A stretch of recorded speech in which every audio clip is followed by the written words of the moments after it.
gives their theories about the case.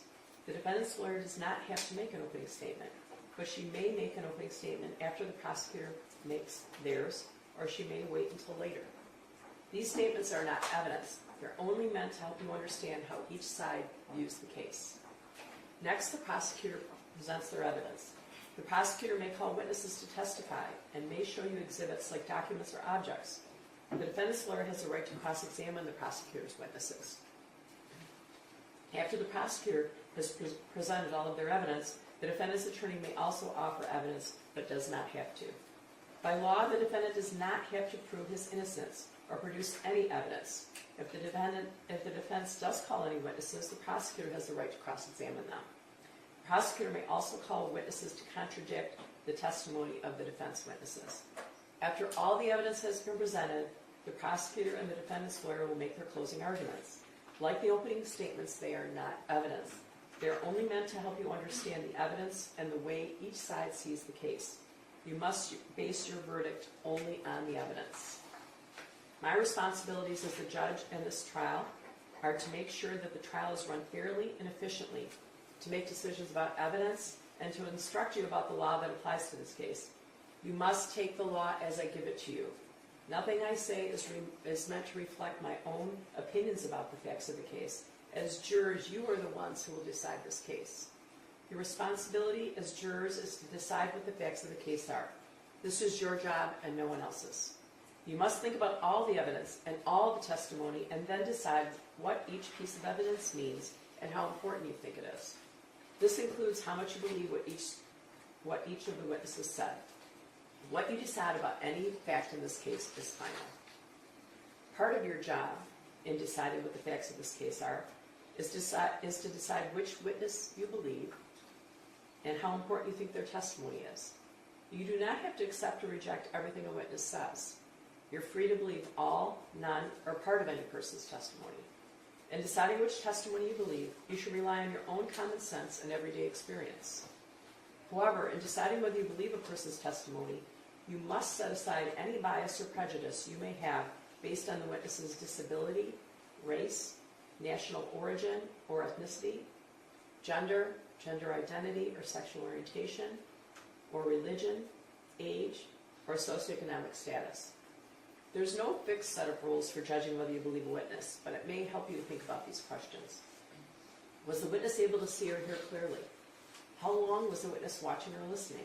Was anything else going on that might have distracted the witness? Does the witness seem to have a good memory? How does the witness look and act while testifying? Does the witness seem to be making an honest effort to tell the truth? Or does the witness seem to evade the questions or argue with the lawyers? Does the witness's age or maturity affect how you judge his or her testimony? Does the witness have any bias or prejudice or any personal interest in how this case is decided? Have there been any promises, threats, suggestions, or other influences that affect how the witness testifies? In general, does the witness have any special reason to tell the truth or any special reason to lie? All in all, how reasonable does the witness's testimony seem when you think about all of the other evidence in the case? When it's time for you to decide the case, you're only allowed to consider the evidence that was admitted in this case. Evidence includes only the sworn testimony of witnesses, the exhibits admitted into evidence, and anything else I tell you to consider as evidence.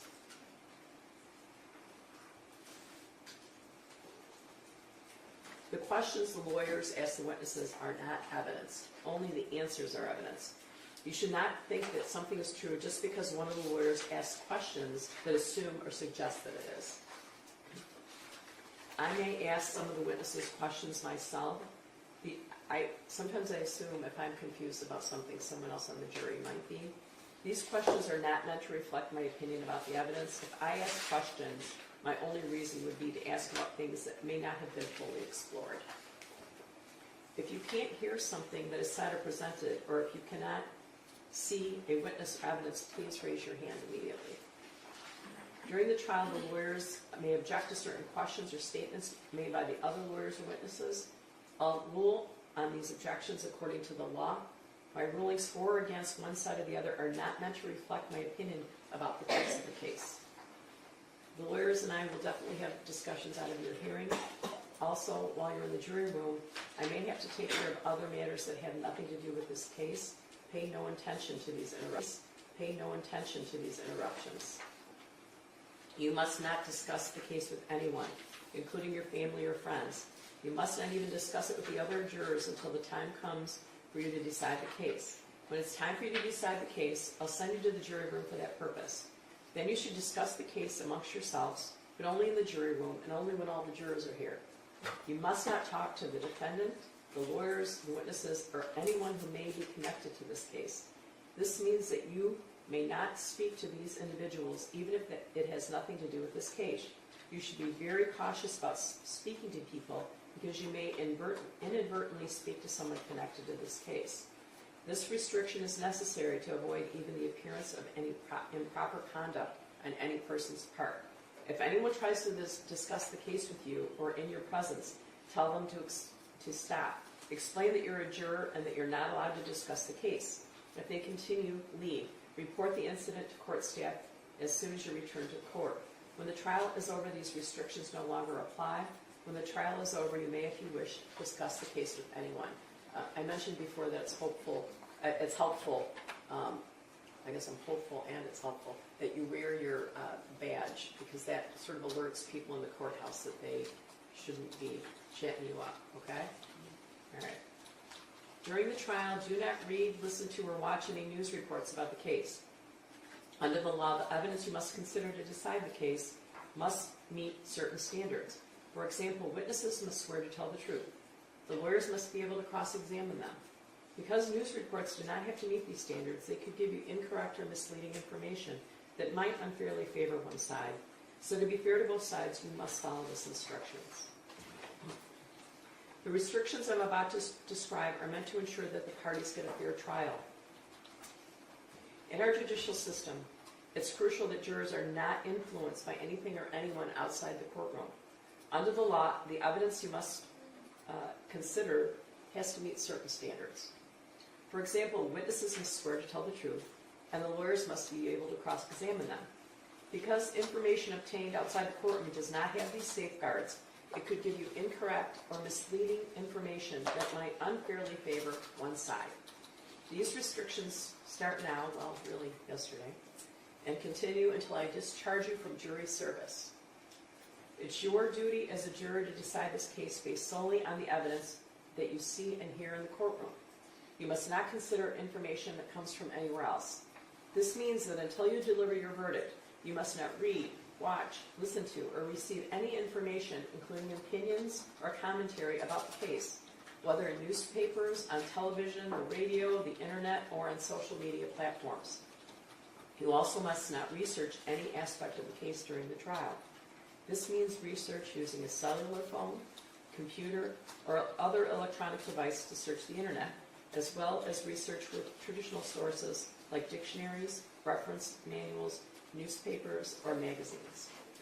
You must not investigate the case on your own or conduct any experiments concerning the case, including investigation or experiments using the internet, cellular phones, computers, or other electronic devices. You must not visit the scene of any event in this trial. If it's necessary for you to view or visit the scene, court staff will take you there as a group under court supervision. You must not consider as evidence any personal knowledge you have of the scene. You must not share any information about the case by any means, including cellular phones or social media. This means that even if you're not discussing the case with someone else, you may not post any information about the case on social media websites or in any other matter. If you discover that a fellow juror has violated my instructions, please report it to my court staff. You may take notes during the trial if you wish, but of course you don't have to. If you do take notes, you should be careful that it does not distract you from paying attention to all the evidence. When you go to the jury room to decide your verdict, you may use your notes to help you remember what happened in the courtroom. If you take notes, do not let anyone except the other jurors see them during deliberations. You must give them to my clerk when you leave each evening. Your notes will not be examined by anyone, and when your jury service concludes, your notes will be collected and destroyed. It is possible to replay a witness's testimony upon your request. I think I mentioned this to you yesterday. However, you would be required to hear the entire witness's testimony. You can't fast forward to a certain part and all yell, aha, okay? It's not fair to both sides. You would have to hear that entire witness, all right? There's more than one defendant involved in this matter. You should consider only the evidence presented in this defendant's trial. Each is entitled to have his or her case decided on the evidence and the law that applies to him or her. You can see that there are 15 of you. We have you in 2 different jury rooms just for comfort. After you've heard all the evidence in my instructions, we will draw lots to decide which of you will be dismissed to form a jury of 12. Possible penalty should not influence your decision. If you find the defendant guilty, it is my duty to fix the penalty within the limits provided by law. I'll definitely be giving you more instructions throughout the trial. After all the evidence has been presented, you'll hear the lawyer's closing arguments. Following the closing arguments, I'll give you additional instructions about the rules of law to apply to this case. You should consider all of my instructions as a connected series. Taken all together, they are the law you must follow. After my final instructions, you'll go to the jury room to decide on your verdict. A verdict must be unanimous. That means that every juror must agree on it, and it must reflect the individual decision of each juror.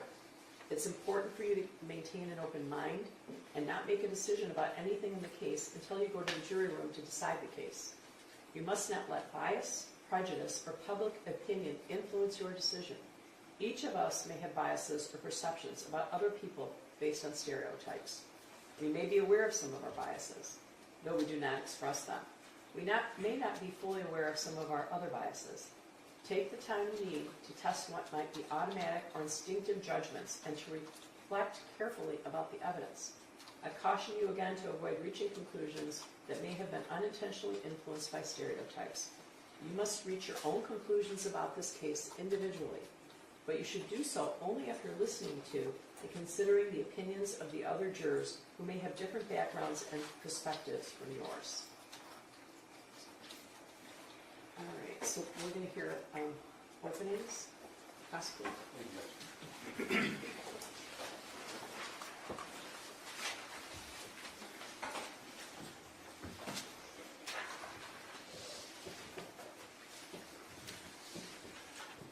On November the 30th, 2021, James Crumbley's 15-year-old son walked out of the boys' bathroom in Oxford High School holding a 9mm handgun. James Crumbley's son walked out, he pointed, he aimed that 9mm and fired it 32 times over the course of the next 9 minutes. He fired that weapon at teachers and students. He killed 4, wounded 7, and terrorized the entire community. James Crumbley bought that gun that his son used to kill as a gift for his son 4 days before the attack. James Crumbley failed to secure that gun in a way to prevent his son from accessing it. Anna was 14 years old. Madison Baldwin, she was 17. Tate Muir, he was 16.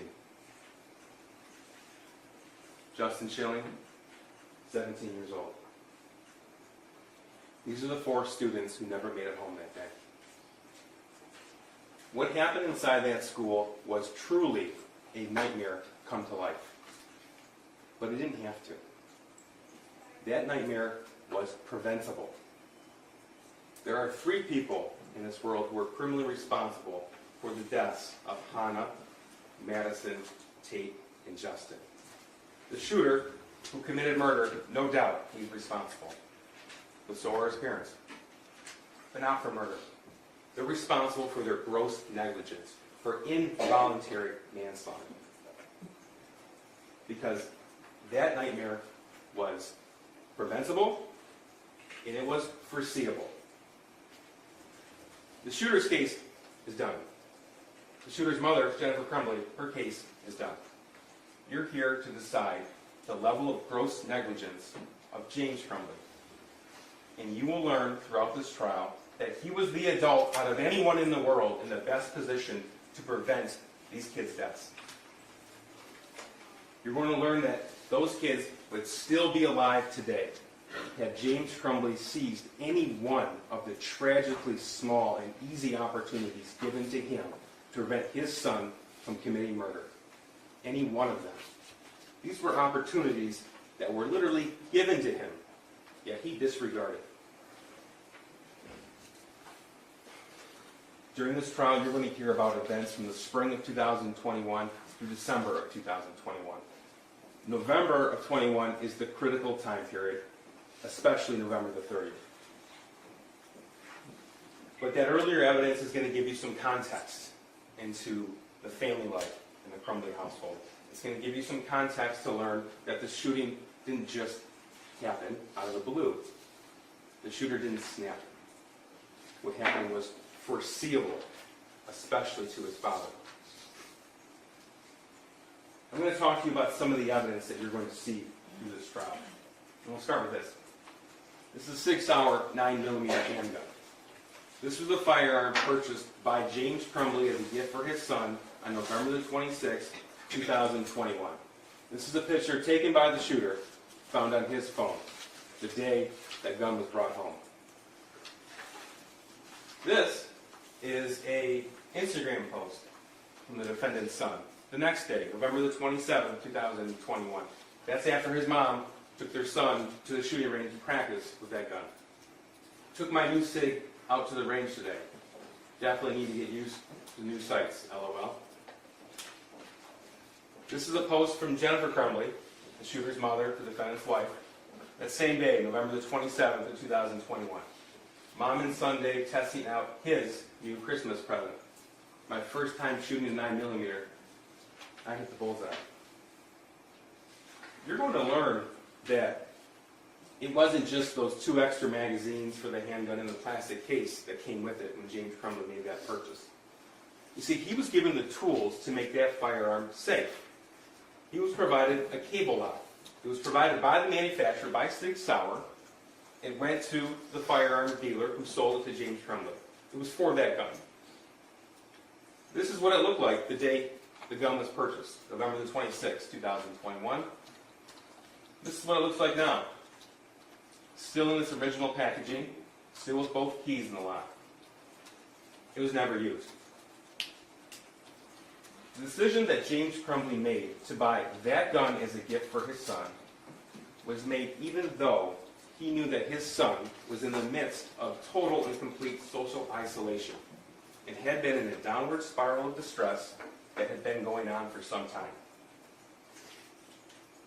You'll see evidence that as early as spring of 2021, the shooter had expressed to his one and only friend that he had asked his father for help.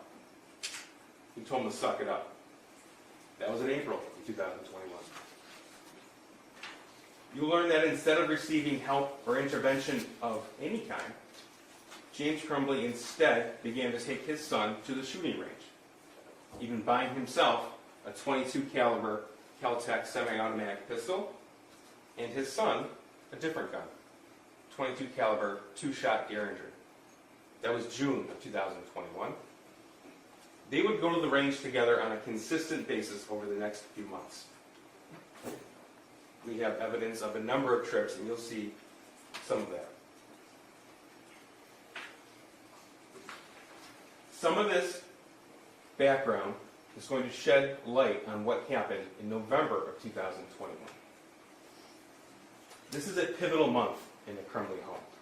As I said, the shooter had one and only one friend. That was no secret. James knew about that. You're going to see evidence that the shooter and this friend would communicate with each other throughout the day and throughout the night. The level of data on that text message conversation alone dwarfs everything else on the shooter's phone. You'll hear evidence that there were over 22,000 text messages in just 1 year between the shooter and his friend. Those two shared quite a bit with each other. This is the friend that the shooter confided in when he asked his father for help. That friend was taken from the shooter at the end of October 21. He didn't just move schools and go to another town. He was taken out of state without warning, without notice, and without a way to communicate. The impact on the defendant's son was severe. His entire social connection was severed, and James was there to know about it. You see, he wasn't working at that time. From November the 1st to November 9th, he didn't have a job. And when he did work before that, it was from home.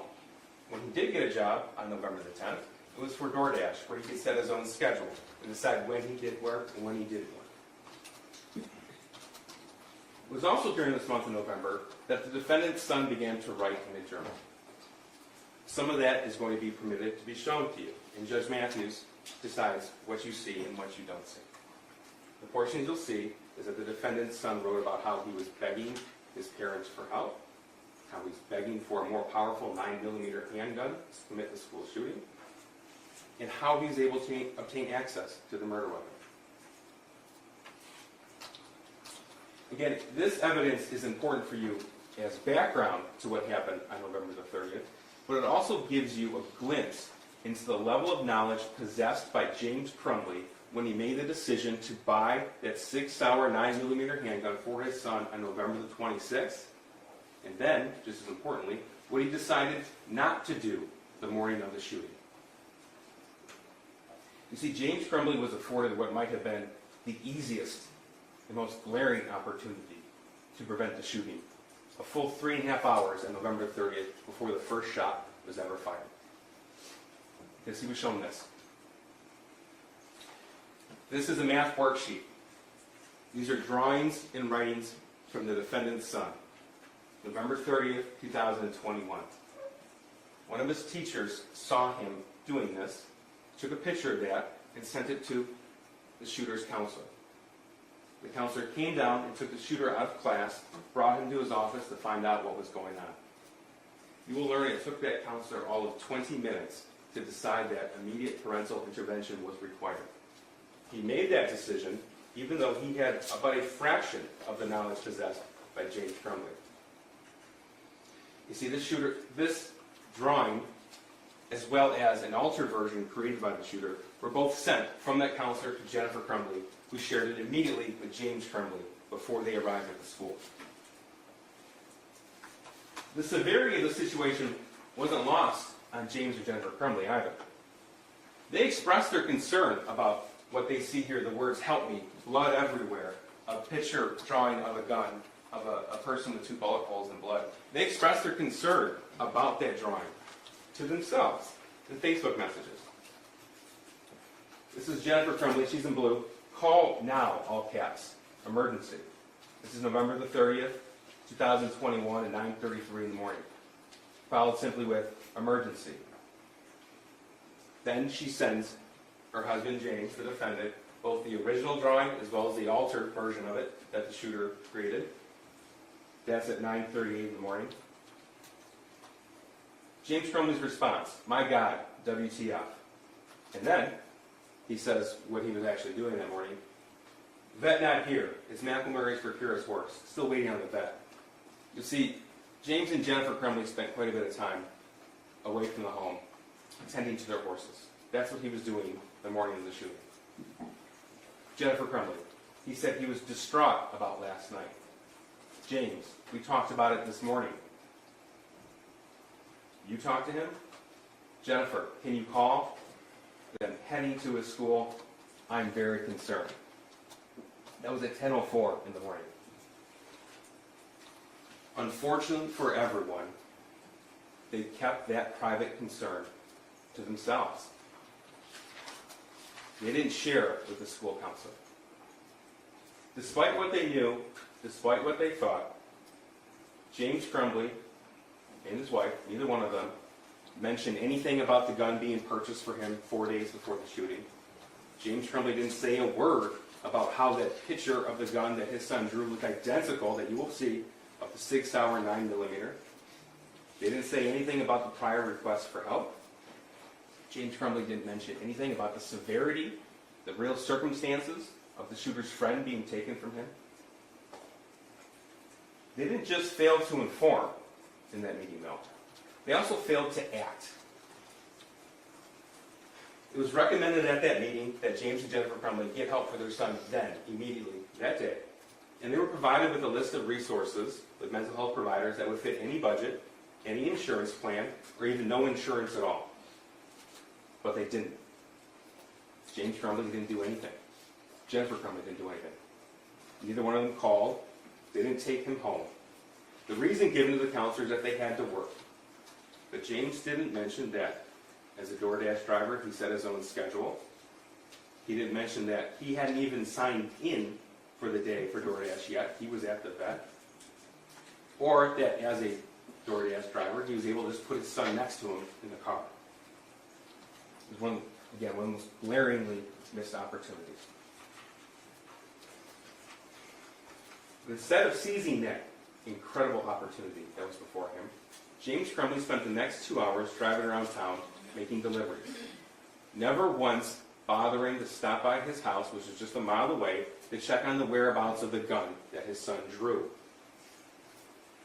Even when he drove by the house to do so. Never once. The gun that he knew was kept unsecured. That is until after the Oxford School District sent out an email blast to all district parents of an active shooter situation. You'll learn that that email reached James Crumbley about 1:10 p.m. And by pure happenstance, James Crumbley was at the exact location that parents of Oxford high school students were told to go in case of emergencies. Their reunification point was the mire on Ray Road next to the high school, directly adjacent to it. By pure coincidence, he happened to be at the exact location where hundreds of people were scrambling to get to. But he didn't stay. That's when he went home. That's when he went home to look for the gun. And that's because he knew. You will hear that there was one and only one person who called the police that day to identify their kid as the suspected shooter. It was James Crumbley. This nightmare, these murders, were preventable by him, foreseeable by him. During this trial, you're going to hear from between 15 and 20 witnesses. I do need to tell you that you won't hear from the shooter. Neither side is entitled to call him to the stand. You won't hear from Jennifer Crumbley. Again, neither side is entitled to call her to the stand. But you will hear a lot about what happened in the days, the weeks, the months before the shooting, specifically November the 26th and November the 30th. Again, those were the critical days. What happened from the 30th, from the time of the meeting to the time that first shot was fired. You're going to learn that throughout the investigation, investigators obtained information from social media accounts, from cell phone forensic analysis. They obtained banking records. They obtained GPS pings. So you're going to be able to put together a bit of a digital footprint of the Crumbley life. You're also going to learn what James and Jennifer Crumbley did after the shooting. Evidence will be presented to you to show that the defendant and his wife withdrew as much cash as they could, and they tried to liquidate their assets. They were found hiding from the police in the city of Detroit in an art studio on December the 4th, 2021. That's after they were charged with these crimes. What you will never hear, and I want to make sure this is clear, you will never hear any allegation that James Crumbley knew what his son was going to do on November the 5th, that he bought the gun knowing what his son was going to do. If he bought a gun knowing his son was going to commit mass murder, then he'd be charged with murder. There is no claim that James Crumbley gave his son that firearm hoping he would murder 4 students.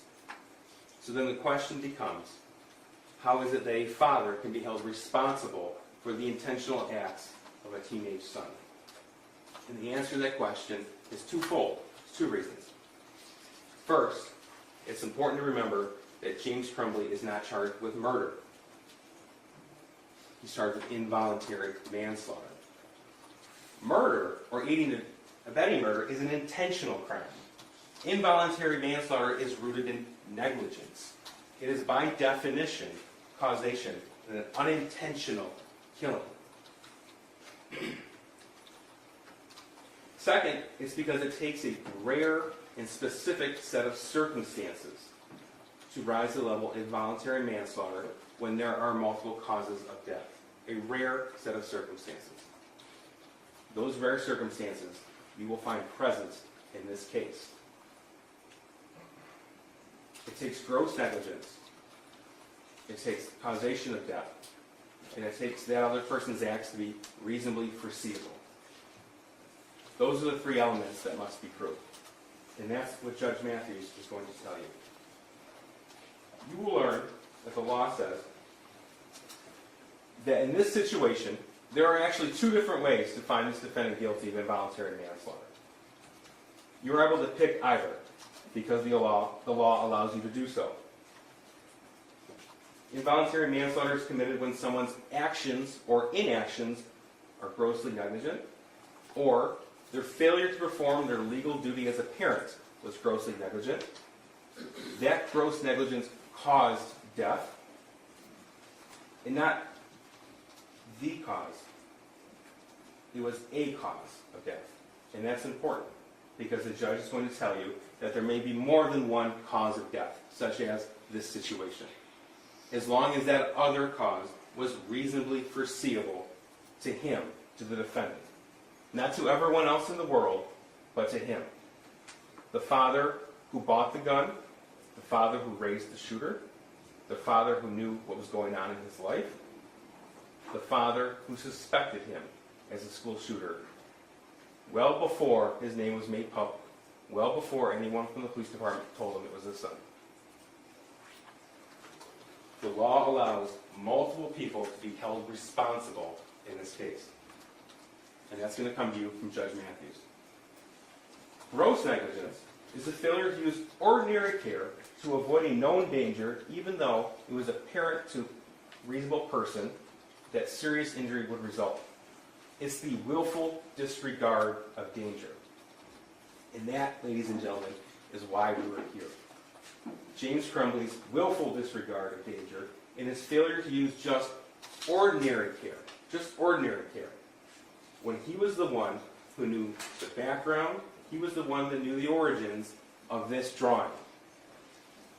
Him sitting in that counselor's office, looking at this drawing, and then not only staying silent, but then his failure to act, right there, is his willful disregard of danger.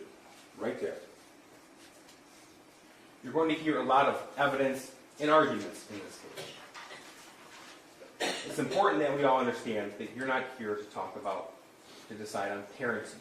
This case isn't about parenting. It's not illegal to be a bad parent. It's not kids doing kids' things. We're here to talk about a preventable mass murder. No one will ever suggest to you that every parent can or should be held responsible for everything their teenager does. That's not the law. No one will ever suggest that to you. But in a situation where the father was in a position to reasonably foresee what the son was going to do, because the father armed him 4 days before and was shown a clear statement of intent of what the son was going to do, that is when that rare set of circumstances is present in the specific set of facts. James Crumbley is in charge with what his son did on November the 30th. James Crumbley is charged with what he did and what he didn't do on November the 30th. That is a very important distinction. That is what the law allows. That is what we were asking you to do. This case is not about guns. It's not about even how all guns should be stored in the home. It's not about gun laws. This case is about this gun for this kid with these issues, not secured, when shown this picture. That's what this case is about. When this kid was begging for a more deadly weapon. That's why we're here. I ask that you listen to the testimony, you review the evidence, and you follow the law. If you do that, you will undoubtedly reach a fair and just verdict. If you do that, you will find that James Crumbley was one of the 3 people in this world criminally responsible for what happened on November the 30th, 2021. you will find him guilty as charged. Thank you. Thank you, Mr. Case. Ms. Lehman, would you like to make an opening statement at this time? Yes, Your Honor. Thank you. Go ahead.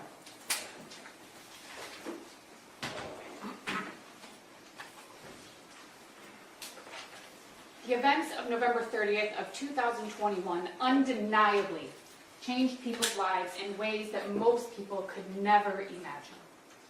4 children lost their lives. Families were destroyed, and a community was terrorized. But this case is not about what happened inside of Oxford High School. This case is about what happened outside of Oxford High School. The prosecution alleges that James Crumbley was aware that his son was a danger to others, and that he failed to protect other people from his son.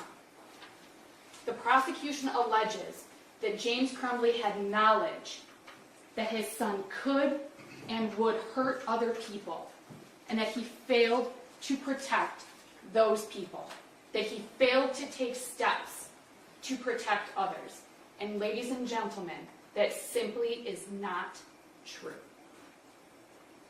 You will hear evidence in this case of what occurred inside of Oxford High School. You will hear the prosecution's version of what they claim James Crumbley may have known. You will hear that a gun was purchased on November 26th of 2021 by James Crumbley. You will hear what kind of a gun it was. It was a handgun. You will hear how it was stored. You may hear where it was stored. You will hear whether or not Mr. Crumbley's son knew where that firearm was. Pay attention also to what you don't hear. Pay attention to that you won't hear that James Crumbley knew that his son knew where that firearm was. Ladies and gentlemen, James Crumbley was not aware that his son had access to that firearm. You will hear testimony that access was not allowed in James Crumbley's mind. Ladies and gentlemen, you will not hear that James Crumbley knew what his son was going to do.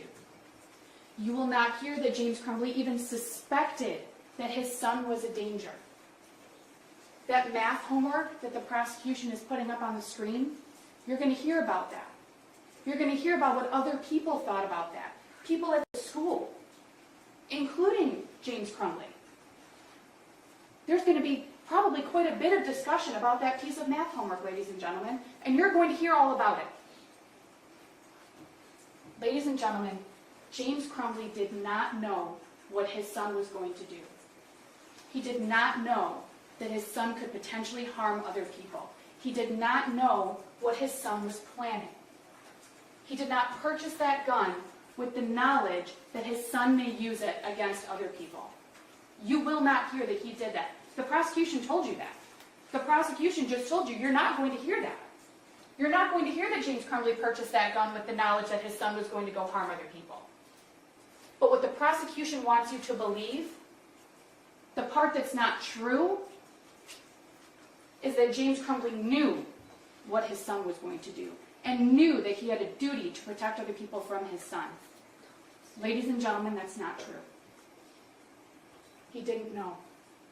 You're going to hear about James Crumbley's relationship with his son.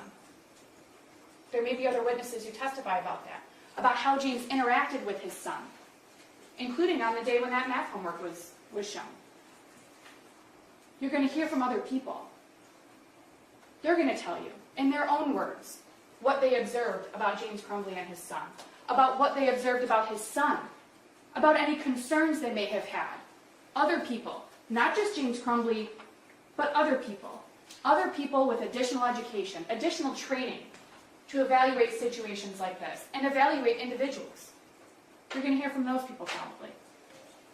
And they're going to tell you in their own words what they thought about the math homework, about Mr. Crumbley's son, about Mr. Crumbley's interactions with his son.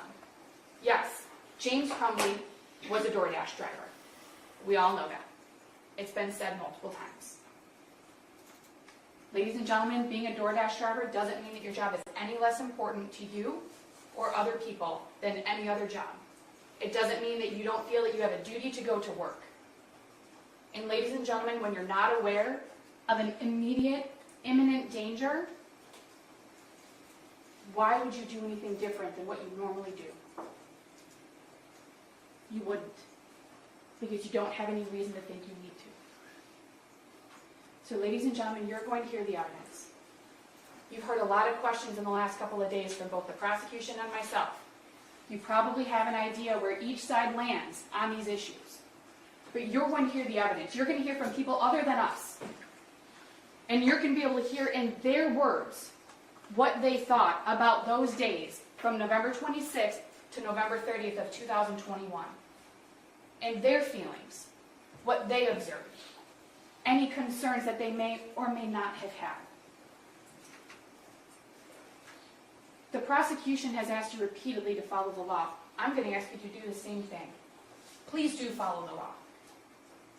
And I'm confident, we are confident, that if you do that, if you follow the law, that you will find James Crumbley not guilty. Thank you. Thank you, Ms. Levy. Should I give you a little break? We have a little break. I'm going to give you a little break, so you might have to do a little bit of setup in the courtroom, and then you're going to hear the first one. Okay? So for about 10 minutes, about 5 after 10. All rise for the jury.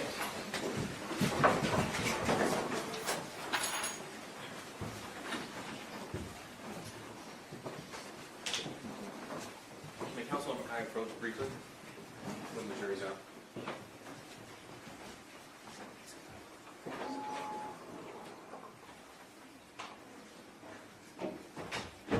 Mic off, Your Honor.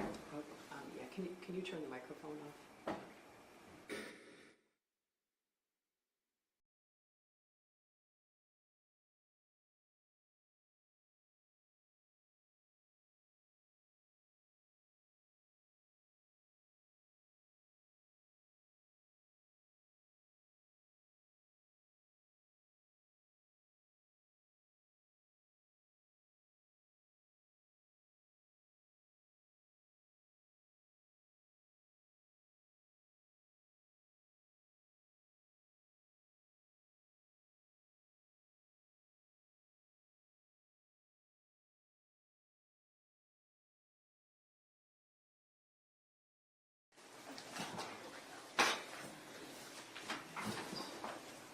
We're breaking down, right, Judge? Yeah, I'm just trying to get rid of some paper.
They'll probably like move Move it. it back. Yeah. Okay. Like around, turn it around. Oh, my maybe. mic here, and then they moved it. I was like, kind of behind them. They should.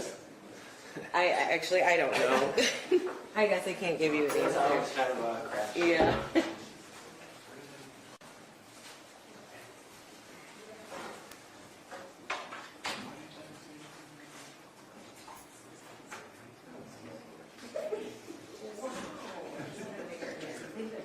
I'm sorry, I'm coming through one more time.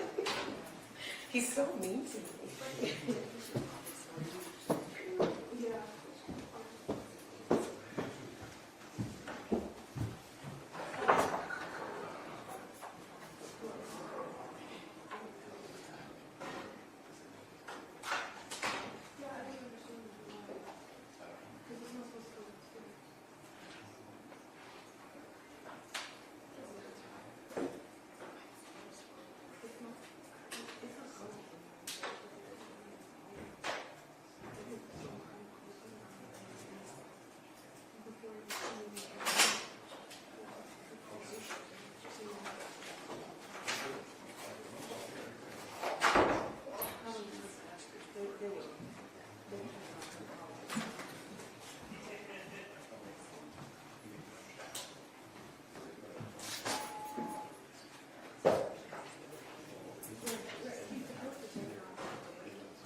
Your Honor, calling People versus James Crumbley, case number 22279-989, FH. Thank you. Good morning. Mark Hughes on behalf of people. Karen McDonald on behalf of the people. Good morning, Your Honor. Maria Lehman on behalf of James Crumbley, who is standing to my left. I'm ready for the jury. We are, Your Honor.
All rise for the jury.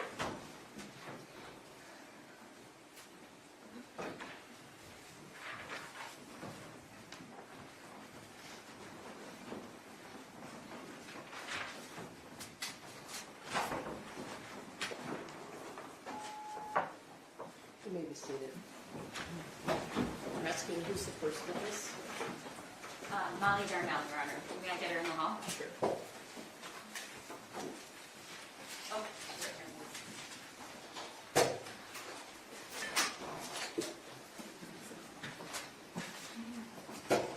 Could you raise your hand?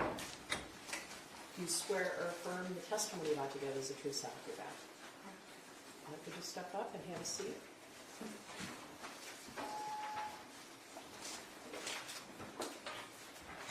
And would you state your name for the record and spell your first and last name?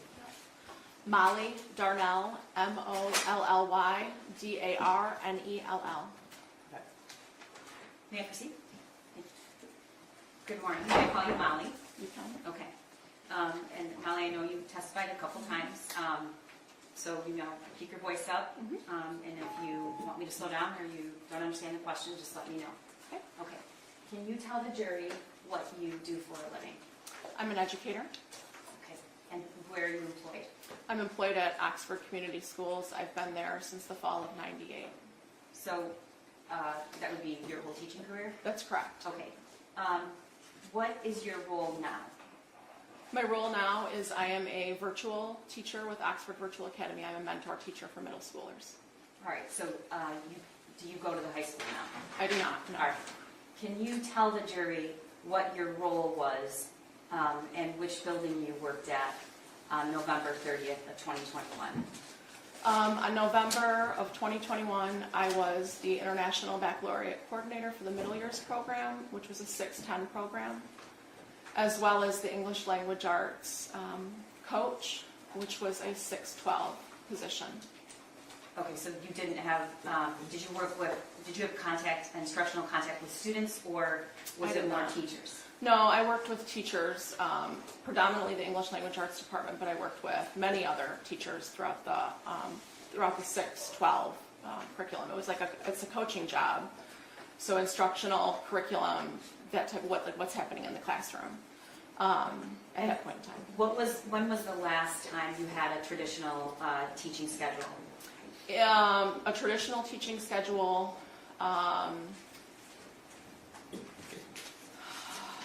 might have been 2015. I'd have to really go back and look at my resume to know that. Okay, But in the fall of 2020, I did have a classroom. We went back face to face, and so we pulled all of our instructional coaches out to teach a few hours of the day so that we could spread students throughout the building and get students back instructionally. okay, so after COVID, the coaching faculty We moved back into our started to take more teaching assignments so that you could spread kids out. Correct. Do I have it right? Correct. Okay. On November of 2021, were there kids in the school that you knew? And if so, how did you have contact with them? There were kids that I knew from the class that I had had the previous year. There might have been, having been in the district for a long time, there were a lot of teachers who had children that were in that building. So I know a lot of them too. Okay.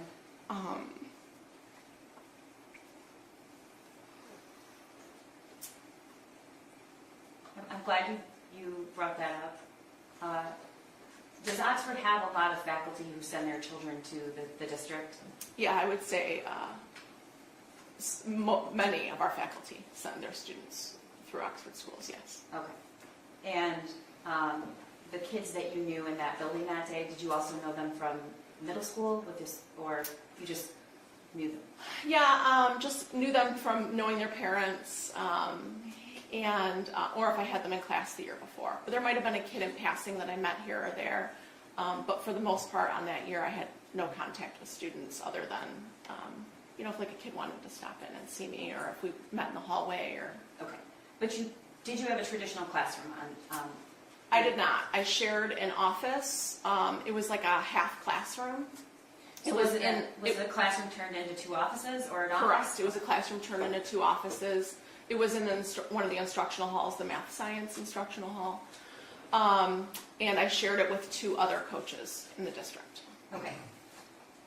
You're the first witness. So the jury's not seen a map of the school. So I'm going to put that up in a minute. Okay. It's already been admitted. There's no objection to that. But before I do, can you just generally describe how the school is laid out? It's a fairly new building, correct? It is fairly new. The main part of the building was opened, I think, in the fall of '98, the year that I started with Oxford Schools. And then I think it was the fall of '04 that we started, that it became the high school. So it's a fairly new building. There is like one main hallway that kind of runs up the center, and it hugs into the courtyard.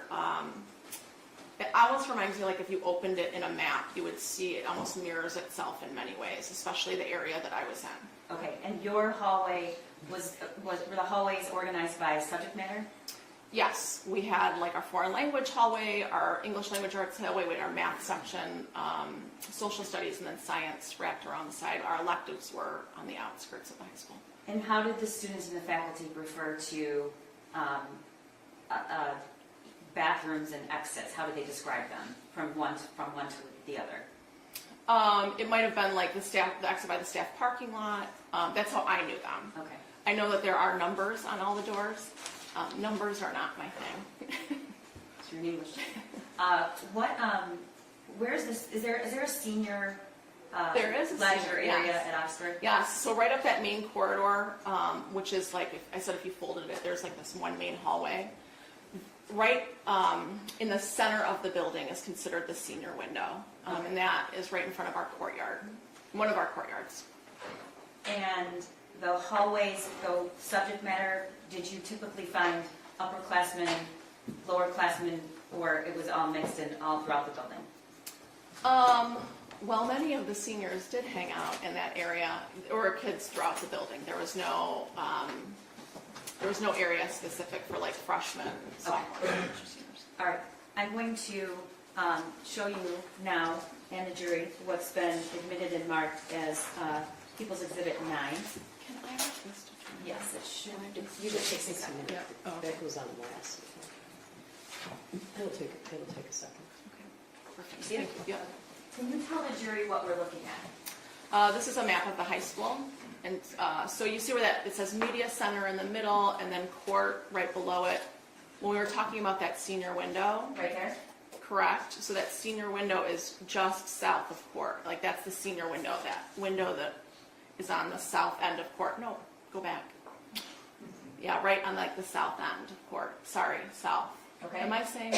Maybe I'm directionally challenged. I think. I'm sorry, I am. Everyone has I'm gonna this. wanna go north. Okay, so what, I guess it would be east. what was the number for your classroom? My number is 222. Okay, and we'll, right there? Correct. Okay. And then what's in the middle area right there to, Actually, sorry, I'm not 222, I'm 224. okay. I was right next door to 222. Do you see 224? You can't see the number, but you can see between 226 and 222. 222. Yeah, Okay. there's a bunch of names written in that. That was all the coaches, All right. myself and the other And coaches. to the left of that, what is that area? The other room on the other side. That, can you go to that little bridge? Yeah, down. What is this area? What's in there? That area on the lower end is the science labs. On the upper end, there is I can see a bathroom to the right, a student bathroom. And And the senior area is up, it's up. In the top. middle? Yeah, it's right there. okay. Yep. All right. So I want to draw your attention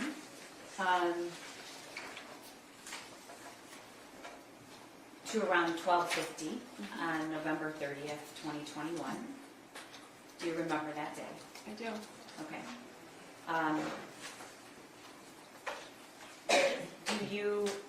Did you have any kind of teaching assignment on that day? I did not have a teaching assignment on that day. It was a Tuesday after Thanksgiving. Okay. Can you tell the jury about the Oxford lunchtime schedule? Because it's a little confusing. We run a 7-period rotating schedule, which means that kids meet for 6 class periods a day. The lunches have a split hour, so they have an A, B, and a C lunch. If they're A lunch, they go to their class the second half. If they're a B lunch, they go to class, have lunch, go back to class. And if there's a C lunch, they go to class, then they go to lunch. Okay. And about how many minutes is passing time, generally? I want to say it was 8 minutes. And what did you typically do during passing time? During passing time, I might have gone out in the hall and chatted with a colleague or two, checked in on something. That is also a time it's like the time that teachers need to get things done. So there might be a quick interaction. I might, see a kid in the hallway passing by.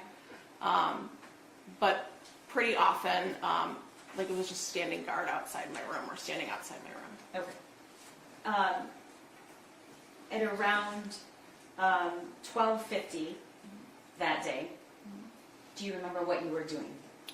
A student that I had in the fall of 2020 wanted to chat, and so she came in and we chatted for a few minutes, and then she left. Do your, as a general rule, do you keep your door open or closed? Open. All right. And your classroom, as we see in the map, was smaller. What was the layout of the classroom? Were there traditional student desks in there, or can you explain to the jury what the classroom was like? If you walked in straight ahead, you would have seen my desk. To the left of that, you would have seen one of my colleagues' desks, and then just on the wall closest to the hallway, there was another coach's desk. What is at the back of the classroom when you go in the front? The wall you're facing, what is that? There's a large window that leads out to the courtyard. Okay. Once the student left, what did you do? There was a few minutes left during passing, and so I walked around to my desk and opened up my laptop. All right, and we're going to and see check some emails. Okay, and are you facing the door, or I'm facing the door. Correct. All right, and what happened next, I'm sitting on my laptop, reading through an email. The door's open, and I notice a group of kids running by. It was a movement that I had never really seen before. They were moving, like there was a hyperness to the voices, and it was almost like they were pushing forward, like trying to move as fast as possible. And that seemed unusual to you? That was very unusual to me, yes. Okay, why was it unusual? I have never seen a group of students move like that before. Because of their speed or the way that they're... I think it was all of it. There was a speed to it, the tone of voice. There wasn't any like, my first instinct was that it was a fight, but a fight, because it was the only thing that, was the closest to what students would be moving quickly or swiftly to, especially in that large group of kids. Did you stay seated or did you get up? I got up, I exited the classroom or the office and moved about In the hallway? into the hallway. I moved into the hallway to see what's going on. Okay, if you look at the map, which direction did you turn? Did you turn I towards door turned 4? towards door 4. Okay. So I turned towards door 4. What did you see in the hallway? I see. So the hallway kind of bends. So I come out of my office and I'm closer to that 221, but not fully there. Right? I'm closer. I'm closer to 221, and I'm looking, and I can see all these kids rushing out of door 4, which didn't make sense to me because, again, I'd never seen this happen. So that's what you saw. Mhm. Did you hear anything at that point? It was silent. There was no noise. Was that unusual? Absolutely unusual. Okay. At And what, that time, yes, absolutely. and what did you do next? I moved back into my classroom, trying to understand what's happening. And I walk back into the classroom and I'm thinking, okay, could there be a prank? I doubt there would be, and so it's probably 10 seconds, if 10 seconds. And I hear 3 things really close together. Okay. What did those 3 things sound like? One was an announcement, the bells chiming in an announcement of our principal coming over the PA and saying, we're moving into lockdown, this is not a drill. Okay. When you, as a faculty member for this many years, what is lockdown? What have you been trained to know about that? What does that mean? So we're trained in the Alice protocol, which means we have to use our senses to figure out what's happening. But with all of those students and with what I was hearing, the 2 additional things that I was hearing was like a loud pop, pop, pop, and then multiple doors slamming. I moved to shut my door Okay. and lock myself in. I want to stop for a minute. Mm-hmm. What is your experience with firearms up until this point? Up until this point, my experience with firearms is limited. I have, however, shot a weapon, I have in my life shot a weapon. Okay. Have you been to a range before? Is this a hobby that you have? It is not a hobby. I have been to a range. Okay. When you heard the pop, pop, pop, what did you think? I thought in my head I could have mistaken them for lockers slamming easily. They did not sound like gunshots to me, but I'm not really, I've been to a range once. I've not I don't really know what a gun sounds like. Okay, so what, you said the three things, the announcement, The announcement, the pop, pop, pop of a weapon that I now know, and doors slamming. okay. And what did you do? I moved to shut my classroom door because when I had come back in, I had not shut it. So I shut that classroom door, and we have a night lock next to all the doors. Can you tell the jury what a night lock is? A night lock is a device that slides into the door. Where do you slide it? You slide it in the bottom of the door, and it keeps the door. So on my office and all of the rooms in the building have glass partitions on the side. So if someone were to shoot out that and try to get in, it would keep that door from being opened. Okay, I'm going to show you what's been admitted as Exhibit 10. Molly, what is that? That's the office that I had. Okay, so that's your door open. Yep. All right. And where is your, this is not a pic, is this a picture that adequately reflects the normal, No, okay. this was. We're going to get to why that's like that, but where is the desk that you were sitting at? Straight ahead, there's that tall lamp. My desk was the other way. The other way? Yep. Right there. Okay. So, you said you approached the door, you shut it, I did. I shut it. and then where was the night lock? It is in this photograph. You can see that bag that's mounted to the wall. Yep, that's a blood bag that we keep in all the classrooms. And then, or like a medical bag or whatever. And then just in front of that, you can't even see it. It's so close to the door, Okay, was the night lock. okay. And I think I might have interrupted you. What is significant about the night lock, and why is it used in a lockdown?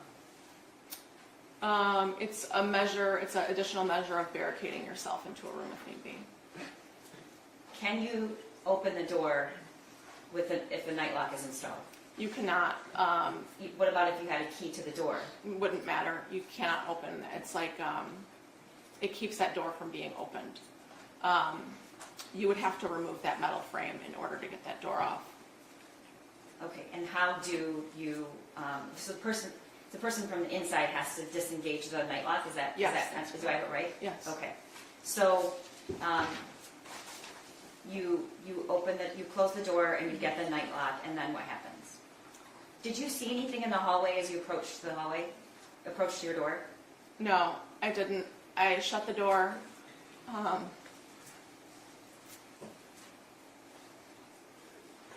I can hear that door shutting. It's completely silent. And I grab the night lock. And I look down at it because depending on which way your door opens, depends on how it goes into the door. And I see in my peripheral vision some movement. And so I look up, and in that moment, I see someone wearing dark, baggy clothes. And are you seeing him through that window right there? Yes, it's Okay. through. Can you describe the person? The individual is wearing a hoodie, baggy clothes, a mask, and there was a skull cap on, or So were any parts of this individual's face visible? I did not see any part. I mean, only his eyes, and he was wearing glasses. Okay. Had you ever seen this person before? No. All right. And when you looked through the door, where was this person? How was he faced? Was he facing you? Was he to the side? At the moment that I locked eyes with him, we were standing square to one another. Okay. Tell the jury about locking eyes with him and what you saw. So I lock eyes with this person, and I see some movement coming from the side of him, and I realize that he's raising a gun to me. I remember thinking in my head, there's no orange tip on that gun. What does that mean? I had heard somewhere in my past that BB guns have an orange tip. And my body reacted, and I jumped. You're To the motioning, side, you're yes. motioning that you jump to the I right. jumped to the right, so I'm jumping this way in the room. And at this point, the door's closed. The door is closed, yes. Is there a window on the other side of this door, or just what we No, see? Just Okay. what you see. All right, you jump to the right, and then what happens? I'm turning and I'm jumping to the right, and then I feel my shoulder move back. It feels like I've been stung by hot water. Okay, you're pointing to something. Yeah, Can on you my just- arm. On your left arm. Yes. Okay. Um, At this point, did you manage to get the night lock in already? no, the night lock's in my hand. So he could have just opened the door. The door was locked. Okay. Like the lock was Okay. on it, right? I look behind me and I see, you can see the bullet hole in the glass leading out to the courtyard.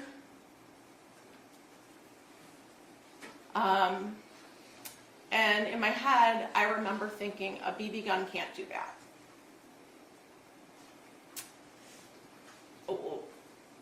The instinct in my body was that I had to barricade this door.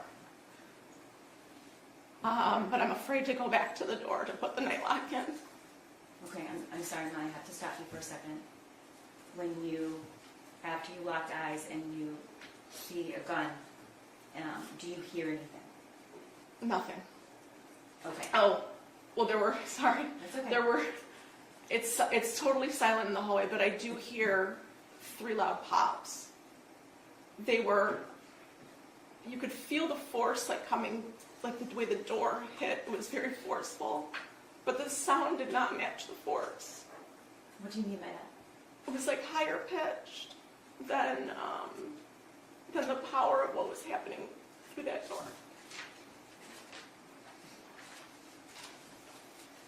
When you jumped to the side, you said then you looked and saw the bullet hole, and then what did you do next? There was a filing cabinet over on this side of the door against the wall, and so it's like a longer one, and so I grab it and I'm trying to move it, and I'm realizing I can't move it, but I know I have to get back and barricade that door. Okay. You were shot that day. I was. Okay. And can you tell the jury and show the jury where you were shot? Yeah. I'm gonna remove this. That's Is it okay?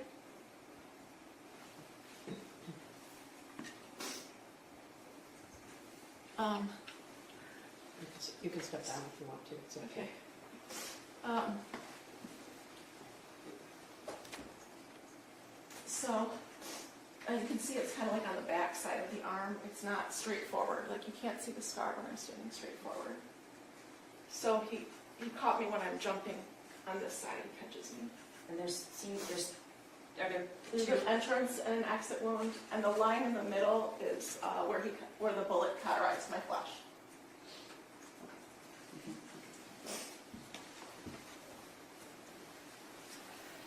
When you were trying to move the filing cabinet, at this point, did you, I'm okay.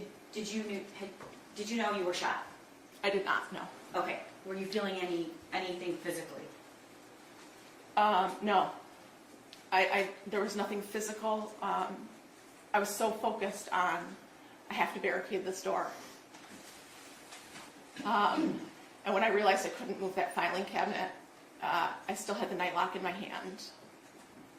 And so I got down on my hands and knees, and I crawled the length of the door, and I dropped the night lock in.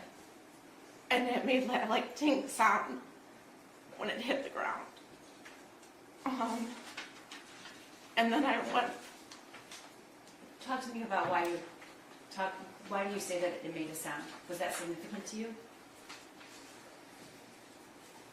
The only thing that I have to go on right now is what's happening in my space and what are my senses telling me. It just sticks. Was there anything, could you see, smell, or hear anything else outside of your door? There was a smell of a cap, like a cap gun might have smelled like. But I'm not going back towards the window, right? I'm just dropping that in. And then I grab the rolling cart, which is also against that back wall, and I push it, and that's what you see in front of the door. So that piece of furniture is a rolling cart? Yes. Okay, and you could move that? Yeah, it was really easy to move. It was just a push. Okay. At this point, did you know you were shot? No. Okay, what happens next? I'm concerned that he's gonna come back around to those windows. So I know that I need to hide in that room. When you say those windows, the front ones or the back ones? The back ones. Okay. In the back. So I've barricaded the door. I'm trying to make myself invisible in that space. So I go back to that large filing cabinet. I move it just enough so that I can crawl behind it. And we can't see that here because it's to the left, so would you be able to see, would somebody looking in the window next to the door be able to see you? No, the cabinet was quite large and it was wide. They would not have been able to see me behind that cabinet. Okay. At this point, did you realize you had been shot? I knew I could start to feel blood rolling down my arm. And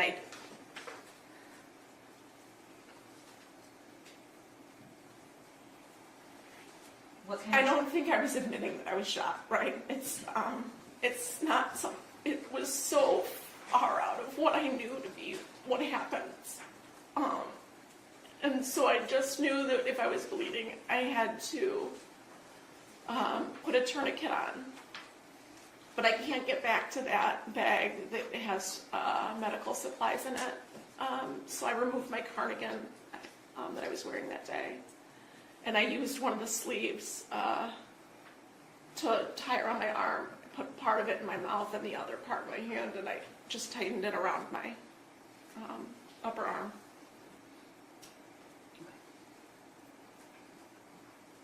Were you feeling any pain at this point? No. Okay.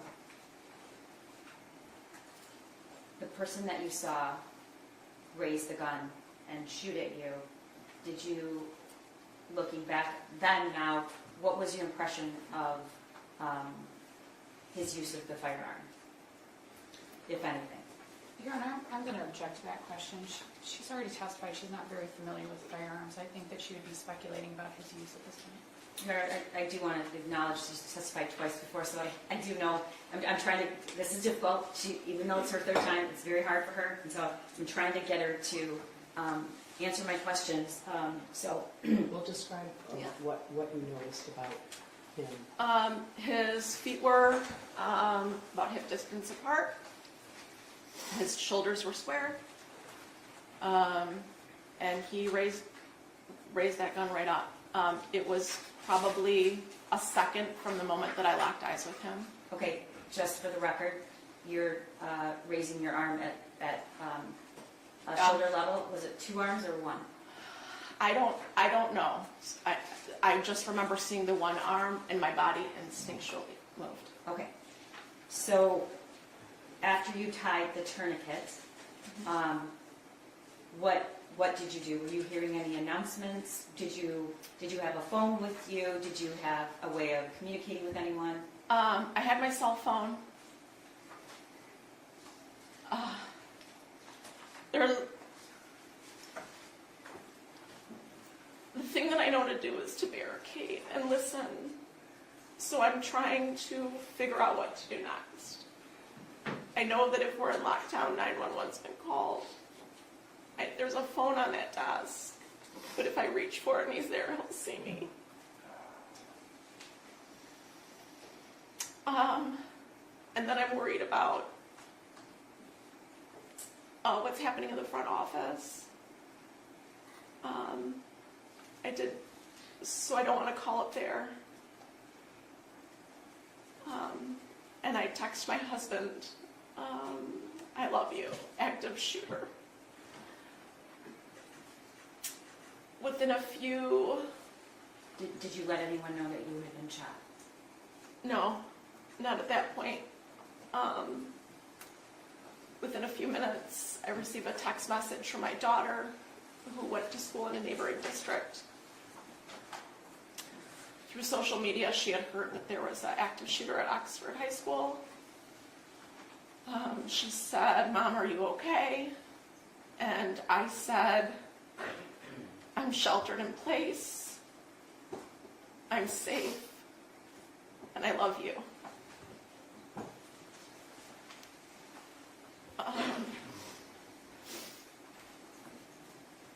And I'm just listening to what's happening outside, trying to distinguish what's my next move. What are you hearing? Absolute silence. I'm hearing nothing. Were there any announcements?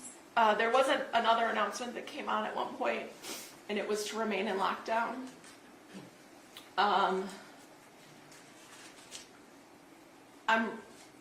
There's a hallway text thread that we have.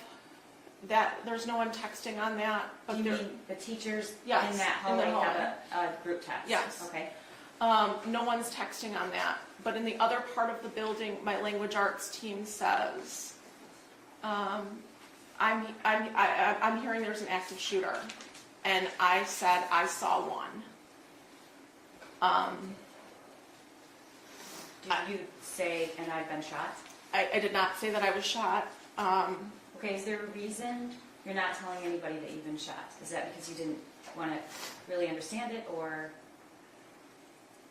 I think that there's definitely a part of me that was in denial about what was happening in that moment. I also think that what I know is that building has to be secured to save the most amount of lives. And telling anyone that I'm shot when I'm not, when I do not need help, is not beneficial. So you didn't want anyone to help you?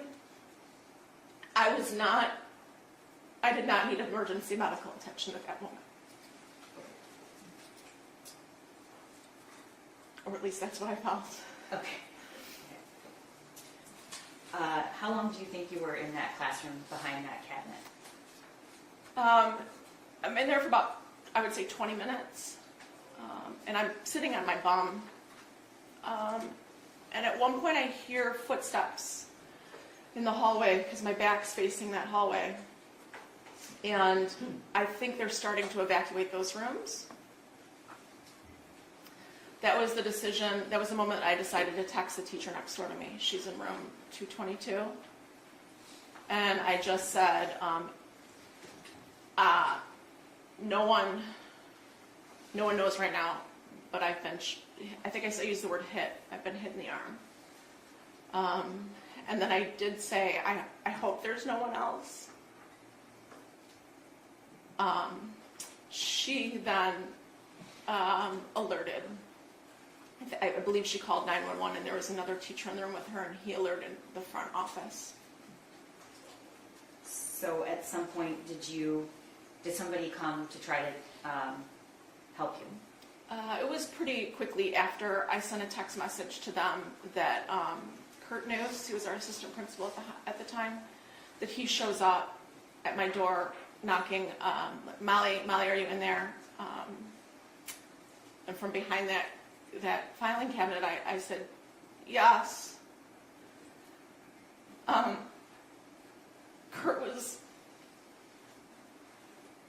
known Kurt since I started in Oxford, but I didn't trust that was Kurt in that moment. So you didn't want to open the door? I did not want to open the door. It felt safer to stay in there. And then a few seconds after, there's police officers at the door, and they're like, are you injured? And I said yes.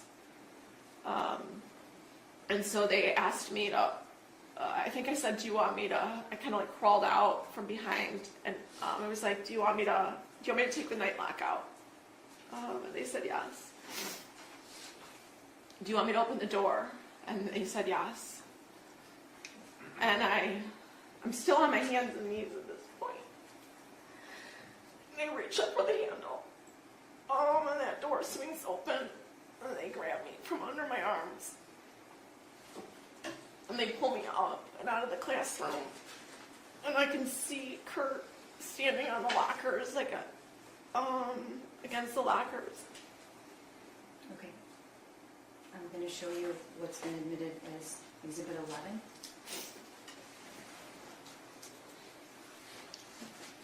What is that, Molly? That's them at my door. And that's them walking me out.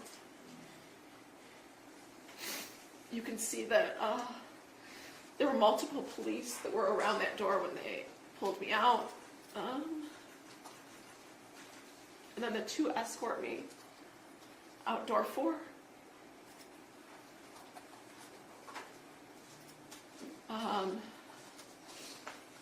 We get outside of door 4 and the one says, I'm going to put a real tourniquet on you now. It might hurt a bit. And then, Is that what's happening right through the window? You can see in the video? Yes. Okay. and then they said, we're going to call and see if there's an ambulance available for you. We need to know if someone needs it more than you. Okay, when you came out, we see somebody there, an officer with a weapon. Mm-hmm. Was there anybody else in the hallway? Were there any students? There was no one in the hallway. It was completely silent with the exception of a walkie or two that was going off. And what information did you have at that point about the shooter, or did you know if somebody, if they're still in the building? Did you know if there were victims? What did you know? I have no idea about anything, but when he says, we're going to see if there's someone else, I think it was the moment that I knew that there was someone else. When you got outside, what did you see or hear?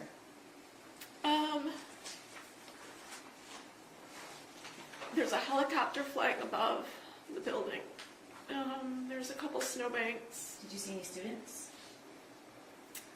There were a smattering of people throughout the parking lot. I honestly couldn't tell you if they were students or parents. Okay. Eventually, did you get into an ambulance? I did. And where were you taken? I was taken to Lapeer Hospital, or the hospital Lapeer. Okay. And what happened when you got there? We get to Lapeer, and I asked to walk in. I felt like if I could walk, I wanted to walk. And so they supported me to walk me into the hospital. And as I'm walking in, the hallways are lined with doctors and nurses. Like they were prepared for a disaster. Okay. What did you learn about your injury that day?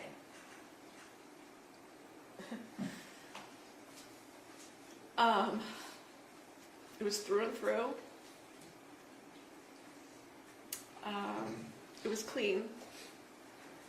They ended up doing a chest x-ray on me in the hospital to make sure that no debris from the bullet came in.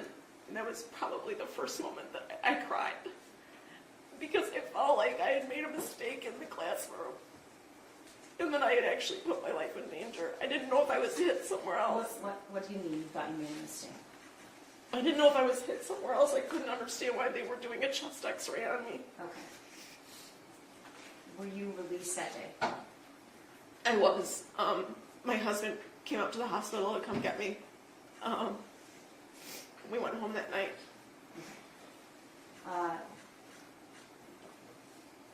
At some point, were you informed or shown where those shots landed? Yeah.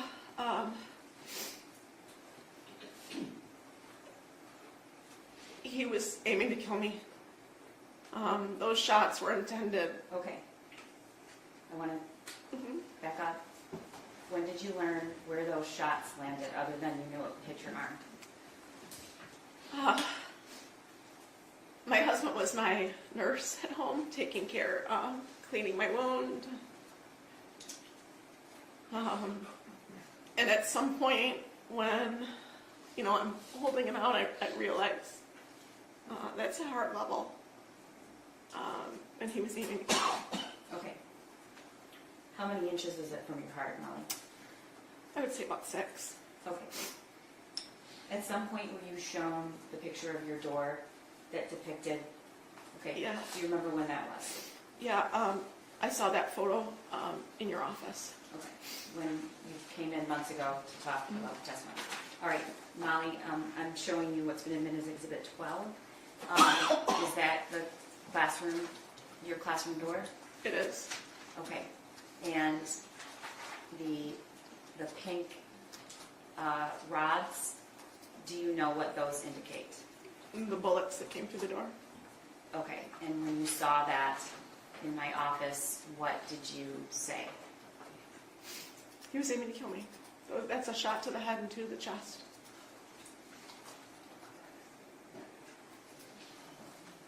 Nothing further. Now, I ask you to tell the jury what Alice is. Oh, thank you. Alice is a protocol that we follow. If I could remember the entire acronym, I would tell you, but it's like we have to listen and make alert. We have to make a decision. Are we going to lock down in place? Are we going to flee the scene?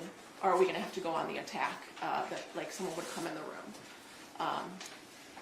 So it's just kind of dependent upon the situation and what decision we choose to make in a situation like that. Thank you. Cross, Ms. Lehman.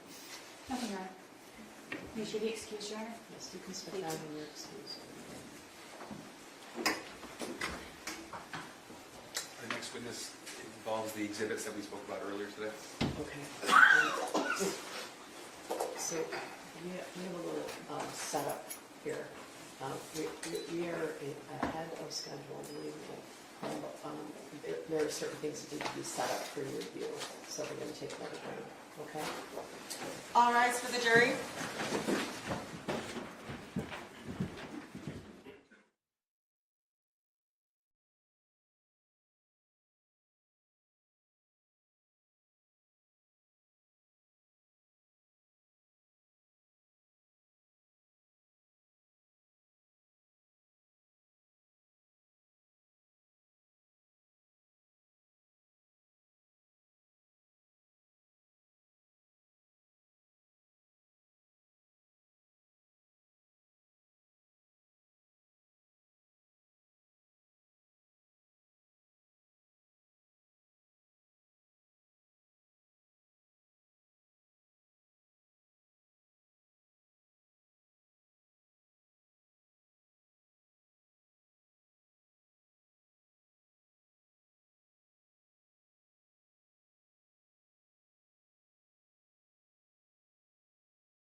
set? Yes, Judge, thank you.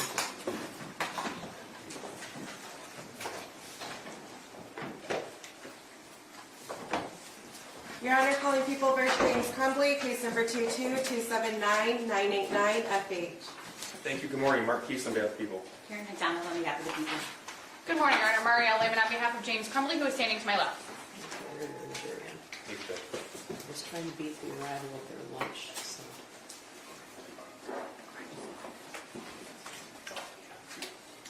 Ms. Williams, was the TV's on?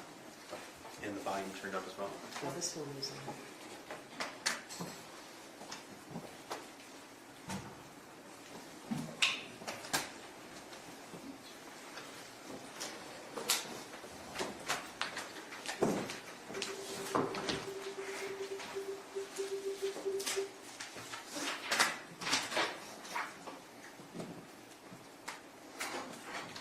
All rise for the jury.